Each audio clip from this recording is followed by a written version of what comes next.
Vous êtes sur RTL. Vous écoutez. Yves Calvi. RTL Matin. C'est évidemment un 1er mai tout à fait particulier que nous vivons. Nous y reviendrons dans un instant, mais auparavant, je voudrais revenir sur les négociations syndicales en vue du déconfinement. Bonjour Yves Verrier. Bonjour. Vous êtes secrétaire général de Force Ouvrière. Merci beaucoup d'être avec nous ce matin. Vous avez participé hier à une réunion par visioconférence avec le Premier ministre. Quelles sont les conditions de reprise? Avez-vous des éclaircissements?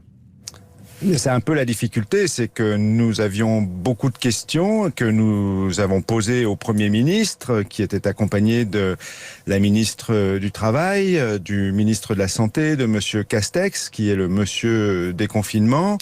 Mais malheureusement, nous n'avons pas eu plus d'éclaircissements que ce que le discours du Premier ministre à l'Assemblée nationale avait indiqué et de ce que nous avons entendu depuis, notamment sur la question de l'activité partielle. Donc on est resté sur notre faim, ça c'est très clair.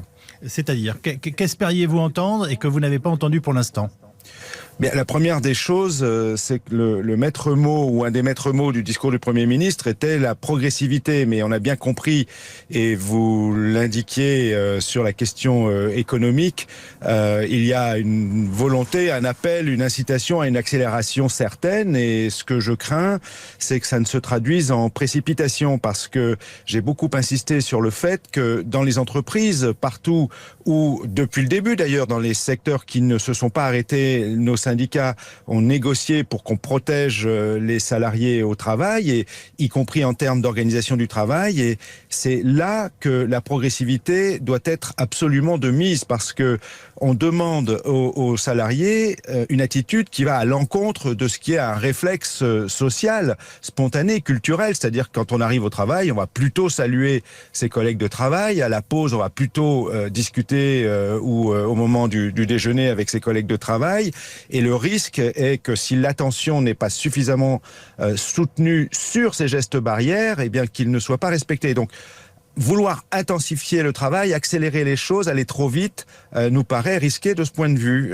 Ça n'est pas une inconscience ou une insouciance du point de vue économique, c'est effectivement s'assurer que là où on travaille, là où on va reprendre le travail, ça se fasse dans des conditions qui soient absolument sécurisées. Pardonnez-moi, Yves Verrier, tout cela va se négocier dans les entreprises au fur et à mesure. Et le retour de l'économie conditionne aussi notre capacité, notamment à maintenir notre système social qui, en France, en dépit de ses défauts, reste très généreux. En tout cas, quand on le compare à ce qui se passe à l'international.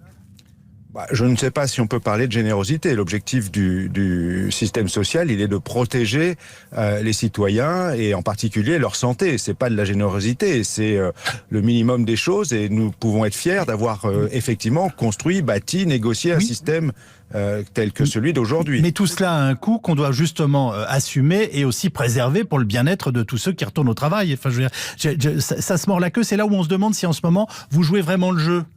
Oui, on joue le jeu. On a joué le jeu depuis le début, Monsieur Calvi. Nos syndicats se sont mobilisés. Beaucoup de nos adhérents, nos militants sont d'ailleurs eux-mêmes au travail, que ce soit dans le secteur de la santé, de l'agroalimentaire, du transport. Et ils se sont mobilisés pour que là où il n'y avait aucune protection et que les salariés ne se sont pour autant pas arrêtés parce que il fallait assurer l'approvisionnement de la population, et bien qu'on mette en place le plus rapidement possible ces protections. Il y a eu par exemple la question des plexiglas. Aujourd'hui, il y a la question des masques qui reste posée. C'est une des réponses que nous n'avons pas eues hier.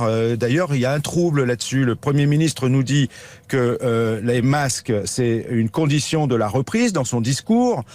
Et donc, nous attendons de savoir comment les entreprises, l'employeur public va distribuer les masques. Et nous aurions voulu des prescriptions précises des pouvoirs publics sur quel type de masque, quelle modalité d'utilisation en fonction de tel ou tel poste de travail, de tel environnement, des transports. Ça tombe bien, puisque en votre nom, je poserai la question à 8h20 à la Madame Mas du gouvernement, Agnès Pannier-Runacher, qui est secrétaire d'État à l'économie et aux finances. Il y a d'autres questions qui sont importantes. Est-ce qu'on peut continuer à massivement assumer 12 millions de personnes au chômage partiel? Et j'ai envie de vous dire, pendant quelle durée selon vous? Alors ça, c'est une question importante parce que j'y insiste, nous ne sommes ni à se complaire dans la situation actuelle, ni insouciant ou inconscient de la situation économique.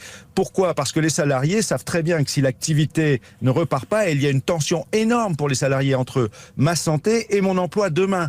Et il y a une aspiration à retrouver l'activité, l'emploi au plus vite, mais bien évidemment, beaucoup ont la peur au ventre aujourd'hui. Donc, la question de l'activité partielle, effectivement, elle a un coût, mais quel serait le coût de la bascule dans le chômage pur et simple des salariés qui sont aujourd'hui en activité partielle? Et ça, c'est vraiment une inquiétude. Et le fait que le Premier ministre ait annoncé une prolongation de l'activité partielle jusqu'au 1er juin laissait en forte interrogation la suite. Parce que nous savons très bien que du 1er juin jusque sans doute cet automne, l'activité ne reprendra que progressivement pour des raisons diverses. Donc, il est important qu'on ne laisse pas sur le carreau, entre guillemets. Et nous sommes inquiets parce que, vous avez vu, les chiffres du chômage ont fortement augmenté ces derniers temps. C'est beaucoup de contrats d'intérim qui ont été non renouvelés, des CDD qui n'ont pas été renouvelés non plus, mais il y a aussi quelques plans de suppression d'emplois et nous sommes un peu inquiets de certaines situations. On a parlé hier de la situation du groupe Vivarte, la marque La Halle, il y en a d'autres, et nous voudrions effectivement qu'on regarde avec attention la prolongation de l'activité partielle.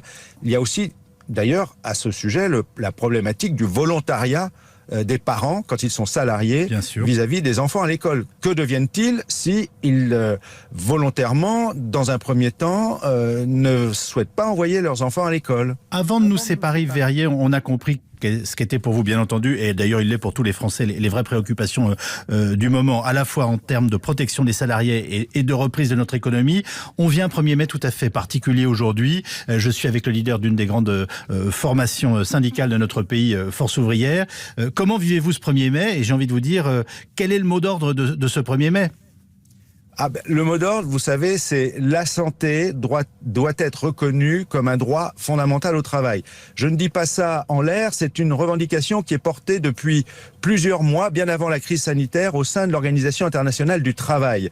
Et il y a là un symbole avec le 1er mai, parce que l'Organisation internationale du travail a été fondée en 1919, et la première convention était celle qui a établi la journée de 8 heures. Et c'est le symbole du 1er mai, parce que le 1er mai, à la fin du 19e siècle, a été lancé justement par les syndicats de travailleurs pour obtenir la journée de 8 heures. Et l'OIT avait inscrit dès son origine, en 1919... Organisation internationale du travail, je le rappelle à nos auditeurs. Oui, excusez-moi, avait inscrit dans le préambule de sa constitution que la protection des travailleurs contre les maladies professionnelles était un élément essentiel de la justice sociale. Et une convention avait été adoptée en 1925 qui appelait les États à protéger justement les salariés du risque de maladie professionnelle, et au titre des maladies professionnelles avait été inscrite ce qu'on appelle ce qu'on appelait la fièvre charbonneuse, qui est une zoonose, un peu à l'image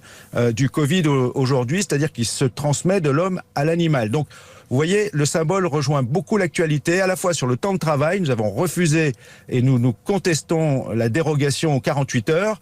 48 heures qui ont été fondées, la semaine de 48 heures en 1919 par l'OIT dans le contexte de l'action syndicale du 1er mai. La santé est donc le mot d'ordre de ce 1er mai pour Force ouvrière. Merci beaucoup.